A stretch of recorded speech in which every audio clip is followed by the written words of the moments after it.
What were some of the better moments from this year's past football season? Citrus Bowl had a lot of them.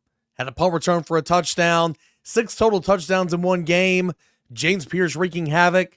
We're going to talk about it all here on a Friday, Locked On Vols. You are Locked On Vols, your daily podcast on the Tennessee Volunteers. Part of the Locked On Podcast Network, your team every day.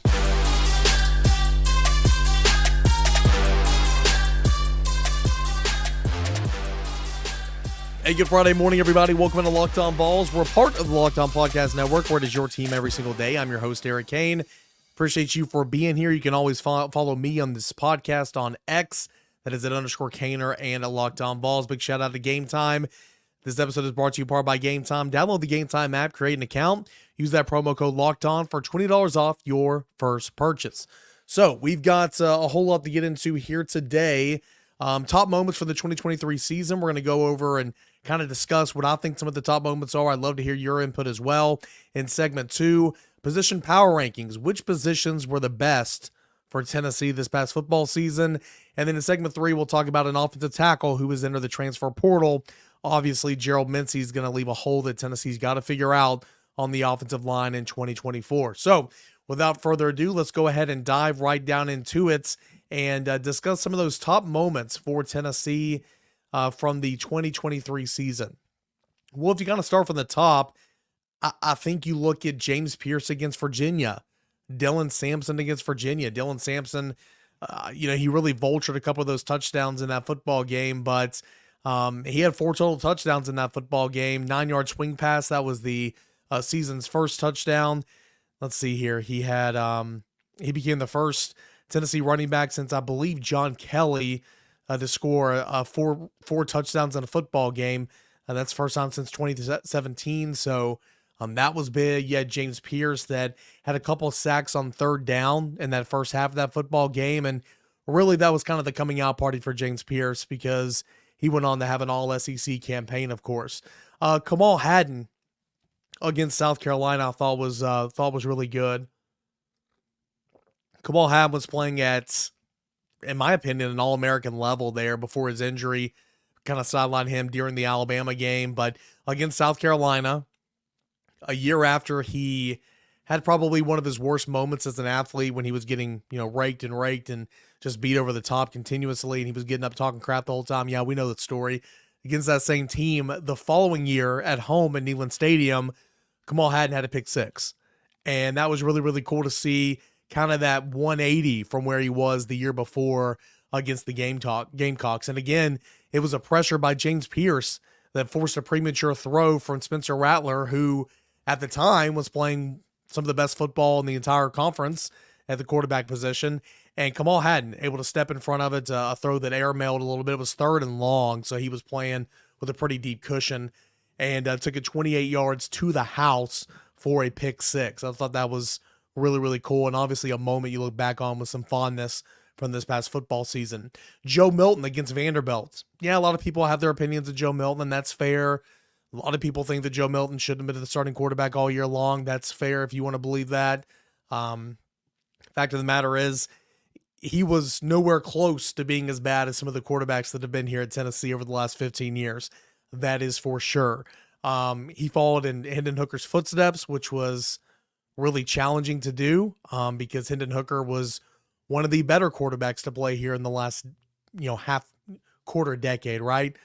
Josh Dobbs comes to mind. Of course, you go back to the Eric Ainge years, to Casey Clausen, of course, to Peyton Manning. Before Peyton Manning, Heath Schuler and T. Martin won the national championship.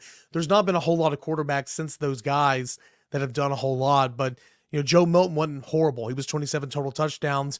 6 of those touchdowns came against Vanderbilt in the season finale and on the regular season finale and on senior day.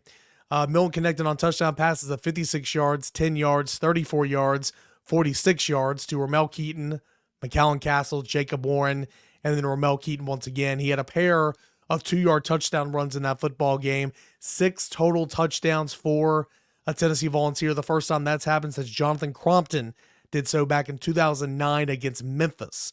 And that was much needed, because you wanted to end the season off on the right notes. Also, Tennessee came in that contest on two lopsided affairs, Missouri and Georgia. So it was really, really cool to see Joe Milton kind of finish off the right way. Another moment that I think would be considered one of the top moments from this past year's football season, the D. Williams punt return against Texas A&M. And not only the punt return, it was Tennessee punting really around midfield, punting to Texas A&M. Yeah, D. Williams out as a gunner out wide, and he runs down there, downs the punt inside the 5-yard line. I believe at the 1-yard line, if I'm not mistaken. Yeah, at the 1-yard line. Tennessee gets a 3 and out, of course, backed up deep into its own territory. A&M punts it away. D. Williams catches it, makes a man miss, and takes it back to the house for the 39-yard special teams touchdown. That was really, really cool to see. Of course, D. Williams was a pretty good returner here in 2 years at Tennessee. Never cracked the rotation to cornerback.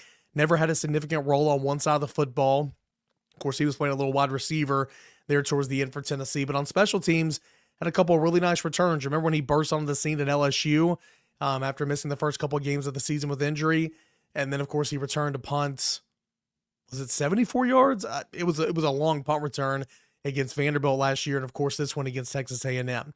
I mentioned Dylan Sampson against Virginia. What about Dylan Sampson against Kentucky?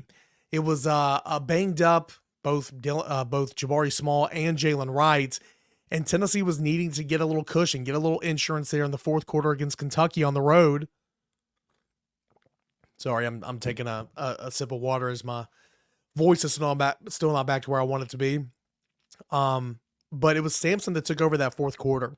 91 all-purpose yards for Dylan Sampson in the fourth quarter alone for Tennessee against Kentucky. That last 12-yard touchdown run gave Tennessee an 11-point lead at the time and proved very important as Kentucky later brought the game back within one score. So Dylan Sampson against Virginia, Dylan Sampson against Kentucky, some things worth mentioning. And then Jaylen Wright, really. I mean, Jaylen Wright had a phenomenal season. We know he's the 19th 1,000-yard rusher in Tennessee history, 7.39 yards per attempt, led all FBS running backs. He produced 6 100-yard games. He had 35 rushes for 10-plus yards. That was second highest amongst SEC tailbacks. Just one of 6 FBS players to produce multiple runs of 70-plus yards on the season. So it's not really an individual moment, but it's really a collection of moments. The explosive runs by Jaylen Wright. He only had 4 touchdown runs on the year, but it's interesting if you think about it, okay? Touchdown runs of 75 yards, 82 yards, 52 yards, and 42 yards all came on the opening possessions of the ball game. That's wild to believe. 42 yards against South Carolina came on the opening possession. 52 yards came on the opening possession against Kentucky. 82-yard touchdown run came on the second play of the ball game against UConn. 75-yard touchdown run against the top-ranked Bulldogs came on the first play from scrimmage. And that is the highlight that Jaylen Wright is showing every NFL team out there. Draft me. Look what I did on play number 1 against the Georgia Bulldogs. I thought that was interesting. Also, got a couple from the Iowa game. Of course, we talked about a lot this week. James Pierce, strip sack fumble, setting up Tennessee first and goal from the 4-yard line. Nico Iamaleava scoots in there for his 3rd rushing touchdown of the day at that point. And then later, before the end of the game, it's a 52-yard pick 6 from James Pierce, the edge rusher, who was dropping back into his hook curl and pushing flat on the out route, picks off Deacon Hill and returns it for a touchdown. James Pierce started the season off, just like Dylan Sampson. They started the season off on a high note against Virginia, end the season on a high note against Iowa in the Citrus Bowl. And, of course, Dylan Sampson, his first start, the quietest 133-yard performance I think you're ever going to see. And then finally, of course, Nico against Iowa. Talked about it all week. Didn't have to be Superman through the air, but 4 total touchdowns, 3 rushing against a defense that allowed just 4 rushing touchdowns on the season. All told, Nico had 3. One was a scramble. 2 others were design quarterback runs, a sweep, and a draw. And, of course, Nico finished off with an 18-yard touchdown pass to McAllen Castle. So those are some of my top moments from the 2023 football season. Would love to hear if I missed any. Which moment was the best of the best in your opinion? Would love to hear from you at _Kaner and at Locked On Vols. More to come here as we continue with a Friday edition of Locked On Vols. Here in a moment, we will hear from our friends over at FanDuel. Want to tell you about our friends, FanDuel. FanDuel's America's #1 sportsbook. New customers can get $150 in bonus bets guaranteed when you place a $5 bet. That's $150 in bonus bets, win or lose. This app is so easy to use. It's there for so many different ways to bet, such as live same-game parlays. You can find bets in the new Explore tab as well. Make parlays in the Parlay Hub. The best way to find popular parlays, a whole lot more, including spreads, player props, totals. We love overs here at Locked On Vols. All that and more on the safe, secure, easy-to-use app. Put some coin in your pocket by checking out FanDuel. A $150 in bonus bets guaranteed when you place a $5 bet. That's a $5 bet. $150 in bonus bets guaranteed when you place a $5 bet. All that and more. You can find it at FanDuel.com. FanDuel.com/lockedon. Make your first bet a layup with FanDuel. It's America's #1 sportsbook. All right, boys and girls, we got a segment number 2 here on a Friday show. Appreciate you for being here. We'll get to Gerald Mincey going to the transfer portal and what now for the Vols in segment number 3. But first, positional power rankings for Tennessee from the 2023 season. I'm going to go in reverse order here. Would love your input as well. @_Kaner and a Locked On Vols. Tell me where I'm wrong. I'm going to rank in reverse order from 9 all the way down to 1, the positions that were the best for Tennessee in 2023. At number 9, in last place, I'm going to go with the wide receivers. I've said it a couple different times this week. I was wrong. I thought Tennessee's wide receivers were going to be better. I thought Ramel Keaton, from what I saw in 2022, I thought we were going to see a little bit more of that this year. He was never truly the same after dropping that touchdown bomb. What would have been a touchdown, 70-yard bomb from Joe Milton against Virginia. He was just never the same. Ramel Keaton was not the same. He regressed. He had issues with drops all season long. Jaylen Hyatt, the Biletnikoff Award winner, was gone. Cedric Tillman, a fellow third-round wide receiver, was gone. Brew McCoy was injured in game number 5. He was gone for most of the year. Dante Thornton, who myself I was so thrilled about, and I'm still not giving up on the guy. I still think that he can do a lot of things, but he never showed up, essentially, right? And so he was not good. Caleb Webb and Chaz Nimrod did some things, but they're not Cedric Tillman, right? They're not Javonte Payton. They're not some of these guys that Tennessee's had in years past. Squirrel White was pretty solid. Squirrel White was solid, but overall, Squirrel White, that bright spot, he finished 10th in the Southeastern Conference with 764 yards on 64 receptions and 2 touchdowns prior to the bowl game. He doubled Ramel Keaton's 32 catches on the year. Just not a whole lot of not a whole lot of explosion in that group. Not a whole lot of explosive plays, and I think that really hurt Tennessee in 2023. And also, maybe a little bit of that has to do with the quarterback. You know, we'll see next year when Nico's a quarterback. But for the first time at Tennessee with Josh Heupel, there was not a whole lot of explosive plays for Tennessee in the aerial attack. Number 8, let's go linebackers. I still like the depth of this group, but it also dealt with some injuries. One injury of note, key injury, following week 1 was, of course, Keenan Peely.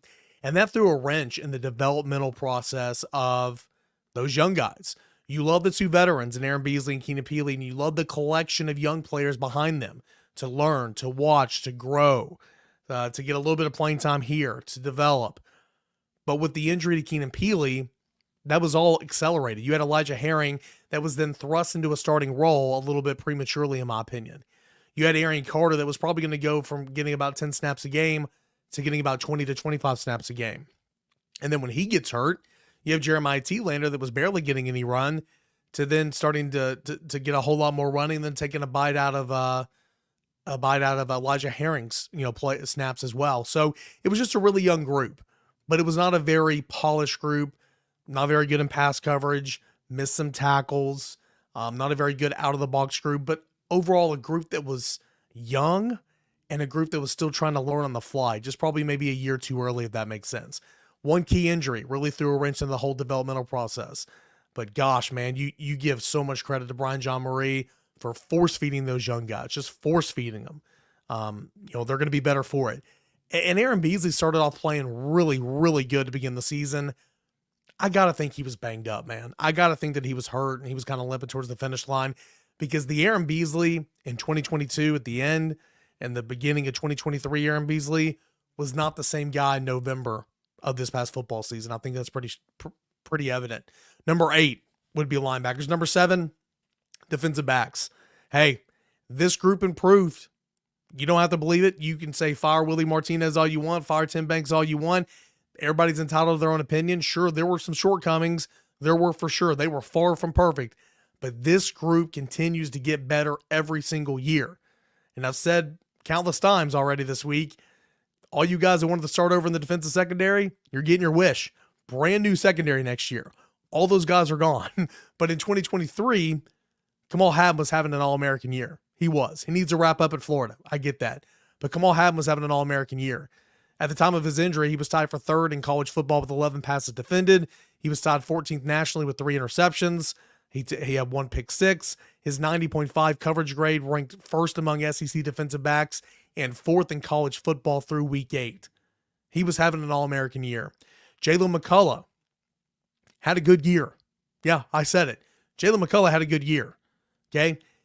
Pro Football Focus, something, not everything, but his grade of 84.9, considered the 12th best grade among safeties in the country. The 3rd highest safety grade in the SEC. Plus his 3 interceptions tied for the team lead. Jaylen McCollough had his best year in orange this past year. Injuries really hurt Tennessee secondary. Kamal Hadden. Danico Slaughter was hampered by injuries all year long. Tamarian McDonald, Wesley Walker, Jordan Thomas all missed time.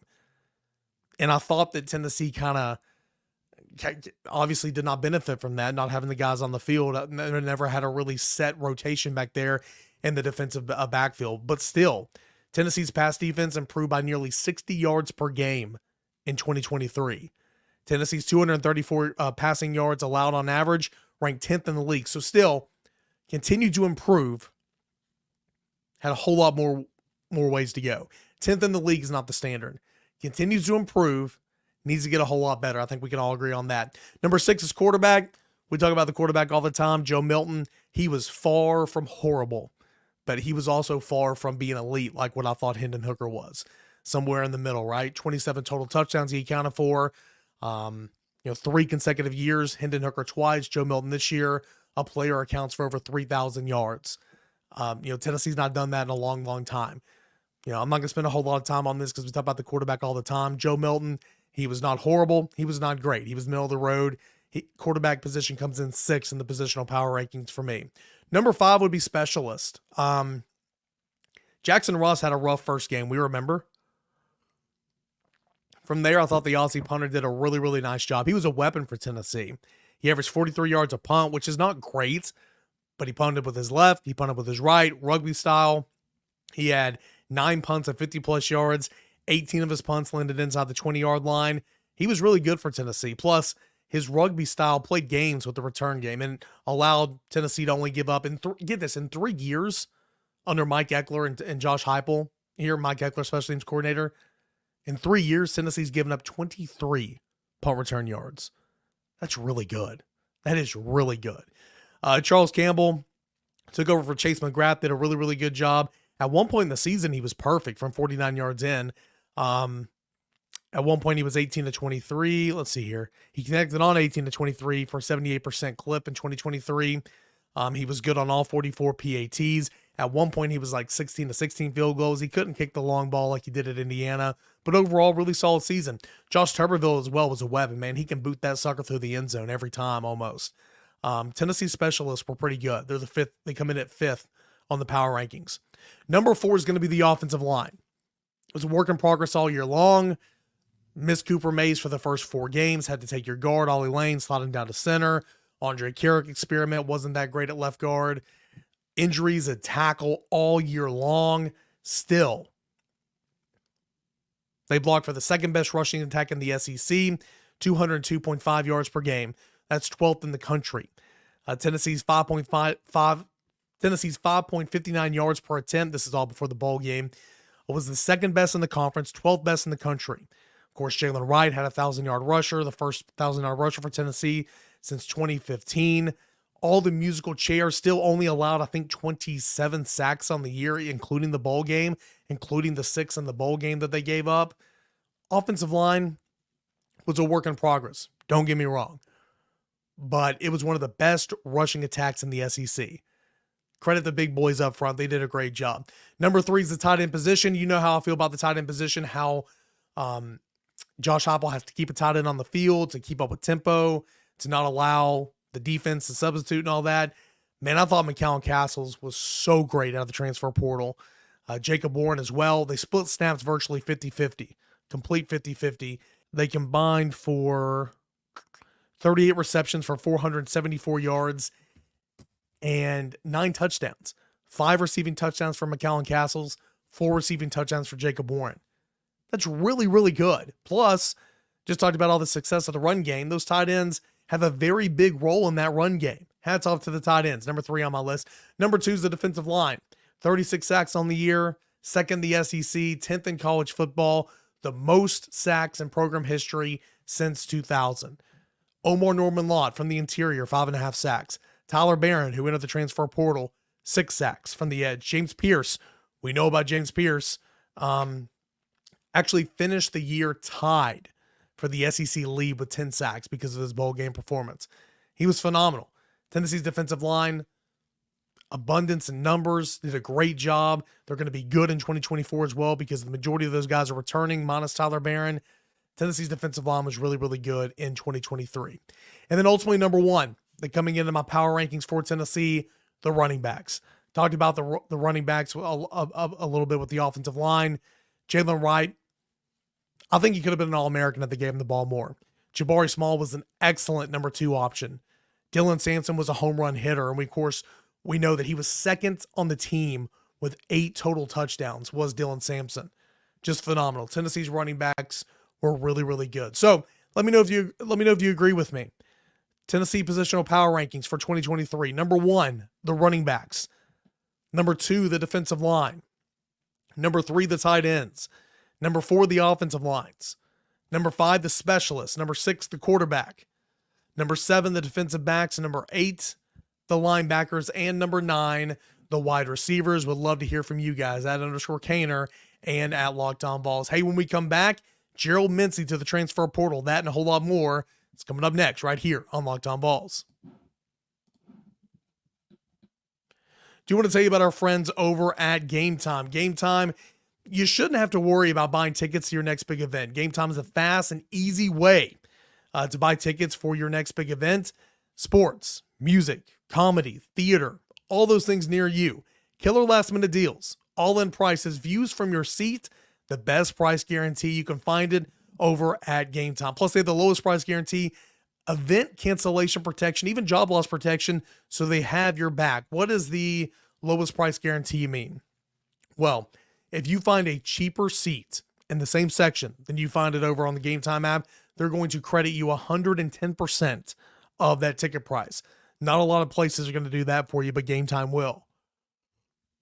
You can see the view of your seat before you buy, so you know exactly what you're getting. Download the Game Time app today, create an account, use the promo code LOCKEDON for $20 off your first purchase. Terms apply. Create an account, redeem code LOCKEDON, LOCKEDON. That's Locked On for $20 off. Download Game Time today. Last minute tickets, lowest price, guaranteed. All right, guys, we got a final segment left here of this Friday edition of Locked On Vols and some big-time news coming in Thursday, really evening, about the 5:15 Eastern time mark of your Thursday evening. Gerald Mincey is going to the transfer portal, and this is, I was talking with my dad the other day, and we were kind of just talking about, he follows along, he watches the show every day, and I really appreciate him for doing that. But we talk ball, and we talk Tennessee football and everything, and we were just kind of having a frank conversation on where college athletics is right now and how frustrating it is, compared to what it used to be. And it's never been perfect. And I'm not going to sit here and act like no coach and no football program ever paid recruits under the table. That happened for years. That happened for decades, okay? But, I can be for name, image, and likeness. This is just my opinion, right? I can be for name, image, and likeness, and I can be for the one-time transfer rule. I can be for a lot of things. But when you throw it all together, all in a short amount of time, which is what we've seen. The COVID year, NIL, transfer, the multi-year transfer now. We're throwing all this together, all in the span of a year and a half. It's taken college football and changed it into something completely different. The calendar is on drugs, okay? The month of December is drunk. $9 million is what Josh Heupel makes a year. $9 million is a lot of money. A lot of people say, I'll do anything for $9 million. I'm telling you right now, I would not coach football at all right now. I would not be a head coach of a football program because I love football. I'm not a coach, but I love football. I don't love football enough to go through what all the crap they're going through right now. My point is this. A little frustrating when we kind of get into what I'm about to talk about right now because you have a transfer player who came to Tennessee and was the starting, well, he split it with J.J. Crawford, but Gerald Mincey I'm talking about, starting left tackle for the best offense in the country in 2022. Was a part-time starter a little bit in 2023. And then because of this COVID year, which again, 10 years ago didn't exist, but there's another year of eligibility and you get to use it again. And now he gets to transfer again because the court ruled earlier, or 2 weeks ago that, for transfers to transfer again. We are getting to a point, guys, where it's straight up free agency every single year. I'm all about player empowerment. I'm all about that too. I mean, I think you should be able to profit off your name, image, and likeness because the universities are, because for darn sure the head coaches are, right? They're not the ones going out there putting their lives in danger, going out there, bigger, faster, stronger players than they've ever been before. So I'm for a lot of this stuff. What I'm not for is free agency every single year. I hate that. What I'm not for is having to reevaluate your roster, which is what you're doing. Having to reevaluate your roster, say that 10 times fast, and having to reset and re-recruit your team every single year. Now, there's a difference in not liking it and not getting on board with it. Again, I was just talking with my dad, and I wasn't trying to coerce him. I wasn't trying to encourage him. I was just saying, there's a lot of fans out there that are just so fed up with this and everything, and they're just not liking it. That's fine. But right now, none of this is going anywhere. So if you love football and you love the Vols or you love, whatever team there is out there, you just got to accept it and accept it for what it is right now. Amateur sports is out the door. This is not amateur sports anymore. This is free agency. This is minor leagues. It is what it is. Still a lot to be excited about. You can look at it a number of different ways. You can kind of rebuild your roster every single year. You can go get attractive players from the transfer portal. That's exciting. We talk about it every single day here on Locked On Vols.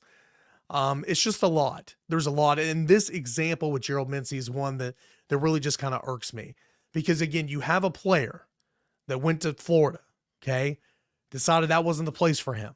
And I'm not discrediting Gerald Mincey at all. I mean, he can go make whatever decision he wants to. He's allowed to do it. I'm just using him as an example because it's topical. Gerald Mincey starts his career at Florida.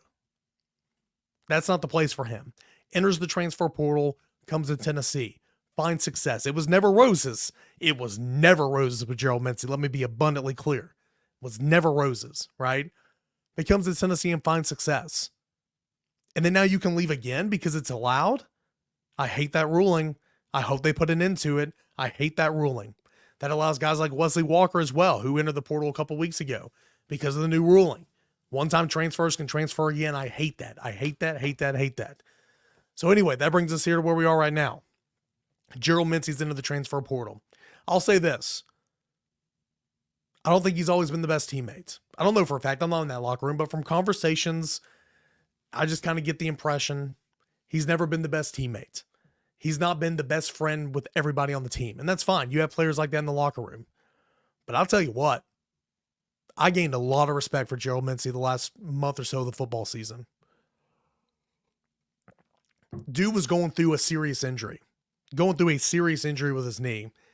And Tennessee was, dropping tackles left and right. I mean, you had John Campbell that was injured a bunch and this player here, this player here. Gerald Mincey was injured the last couple games of the season and in the bowl game. And he goes out there and he puts his body out there for the team, was trying to play. If you remember the Alabama game, he tried to play, couldn't finish. Remember a couple of those other games towards the end of the season, just couldn't finish, but he was out there for 25 plays, 45 plays, whatever the case is. I gained a lot of respect for Gerald Mincey the last little part of the season because he gave everything he had. He did. So is he an all SEC tackle? No, he's not. Did he want to play left tackle? And I think that's part of the reason why he's leaving. Absolutely. I think in his mind, he views himself as a left tackle, and he's got people saying, hey, left tackles go make money. Left tackles make money. Left tackles make money. Darnell Wright, number 10 overall, right tackle, made money last year, making money right now. So it's a loss for Tennessee. Is it a humongous loss that you can't overcome? No, but it is a loss for Tennessee because he started a lot of football games. And, he's a guy that knows the system. He's a guy that is good enough to play. Again, I'm not trying to say that he was a choir boy. I'm not trying to say that he was an all SEC tackle. He was not. He was a part-time starter while at Tennessee. Always had the potential, always was supposed to be the guy, but really was a part-time starter his entire career here. But he played a lot of meaningful football for Tennessee. He's gone. He's entering the transfer portal. Now, what do you do if you're Tennessee? Well, John Campbell's a tackle on one side. You return Dane Davis, who has got tons of experience starting. He's a career backup, but started the Citrus Bowl. He's got tons of experience starting at tackle. So you feel good about that. You've got Sham Umarov, who's a freshman tackle coming in. He's still developing and all that. You've got Bennett Warren, who's a highly rated prospect coming in. And he's a guy that you hope can develop quickly and be an option potentially to play some tackle or at least be a key backup. You got Brian Grant on the roster, but he's been hurt a lot of times. But again, there's not a whole lot of development at offensive tackle. That's why Tennessee, the last two cycles, have gone out and got an offensive tackle. Went out and got Gerald Mincey after the 21 season. Went out and got John Campbell after the 2022 season. And will Tennessee go get an offensive tackle now? I think they will. Will it be the Kansas transfer? Oh, goodness. I wrote down his name. Hold on, guys. Let me find his name. It's a weird name. Here it is. Will it be the Kansas offensive lineman that Tennessee showed interest in here lately, trying to get on campus for a visit? Or Majay Reed Adams? I don't know if that's how you say his name, but that's my best guess. Offensive tackle, Kansas. Entered the transfer portal earlier this week. He's played in 31 games, 14 starts in 4 years. He started all 11 games he played in this past season at right tackle. Helped pave the way for Kansas to finish the top 10 rushing attack with 206 yards per game. That'd be a nice little option. That's a name that Tennessee is evaluating in the transfer portal, former offensive lineman from Kansas. So I don't know if it'll be him, but Tennessee continues to look at offensive tackle bodies. Tennessee continues to look at offensive guard bodies as they continue to try to finish off this transfer portal cycle here before the 2024 season. Best of luck to Joe Mincey. Again, like I said, gained a lot of respect for him, the way he played, the way he competed and gave his all the last couple of weeks when he was clearly injured. But I hate the rule. I hate the rule that players can leave whenever they want, essentially. Transfers who have already transferred can transfer again. Can't stand that. Anyway, that is the rule. It's allowed right now. So Gerald Mincey, Wesley Walker, other players around the country can take advantage of that. And so they are. Guys, thank you so much for tuning in here this week on Locked On Vols. Appreciate it. Back on Monday's show, recap everything that happened from over the weekend. And we'll get into some fun topics. Got a whole lot of fun topics I want to get into here coming up next week. So, guys, thank you so much. Appreciate you. Stay safe this weekend. This is Locked On Vols.